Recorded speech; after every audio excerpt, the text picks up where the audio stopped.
Deodar additional session કોર્ટનો મહત્વનો ચુકાદો. ડીસા ધાણા જમીન મામલે થયેલ ધીંગાણામાં 37 આરોપી દોષિત. 23 વર્ષ અગાઉ જમીન મામલે બે જૂથો વચ્ચે મારામારી થતાં બે વ્યક્તિના નિપજ્યા હતા મોત.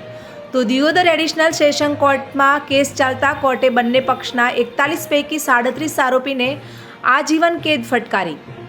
આ કેસના 4 પુરુષ આરોપીના મૃત્યુ તો 2 મહિલાઓ સહિત કુલ 37 આરોપીઓને આજીવન કેદ. જમીન વિવાદ મામલે 23 વર્ષ અગાઉ બે જૂથો વચ્ચે થઈ હતી મારામારીનો કેસ. 23 વર્ષ અગાઉ આગથાલા પોલીસ મથકે નોંધાઈ હતી સામસામે બંને પક્ષે ફરિયાદ. તો મારામારીમાં બંને પક્ષમાંથી બે વ્યક્તિના નિપજ્યા હતા મોત. દિયોદર એડિશનલ સેશન કોર્ટે તમામ આરોપીને દોષિત ઠેરવી આજીવન કેદની સજા ફટકારી.